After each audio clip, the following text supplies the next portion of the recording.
Jane. My question is for Mr.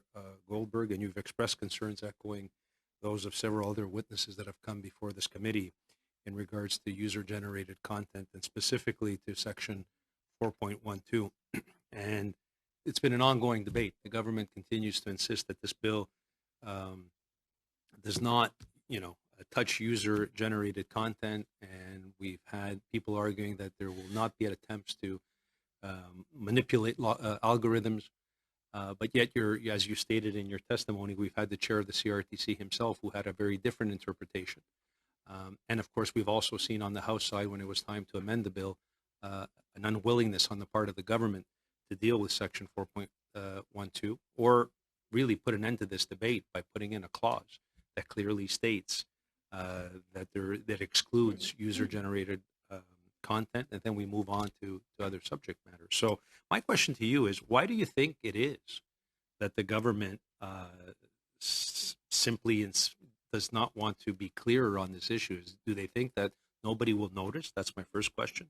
And my second question is, what do you think is the relationship between Bill C-11 and C-18 that's right now before the House and the online harm bill, which is certainly coming down the pipe? I have some concerns. I'd like to know what your perspective is. Yeah, absolutely. And thank you for those questions. I think fundamentally we have to listen to the very person who's going to be empowered by this bill if it gets through. The government's repeatedly saying that user-generated content won't be regulated, but if Mr. Scott is the one who's leading the organization that's going to be regulating that very content, I think we have to take his word very seriously.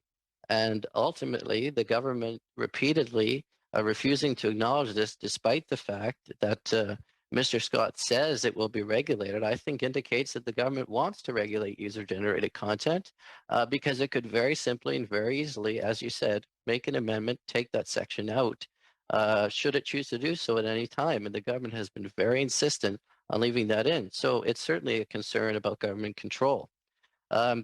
As well as, Bill C-11 is part of a broad swath of bills that the government's introducing. C-18 with the Online News Act. We're going to see the Online Harms Bill. I think there's a long track record here of the government introducing legislation that's not properly thought out, that doesn't properly tend to the concerns that Canadians have about making sure that we have autonomy online, about making sure that the government doesn't interfere with our ability to access things online, doesn't filter what we can and cannot see. We think this is all very concerning. C-18 is also very concerning. And so, I would say this is the first bill of a pattern of bills that we're going to see.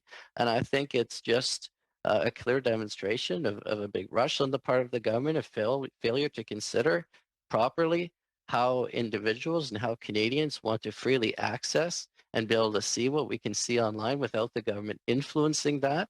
And I think these have to be taken very seriously.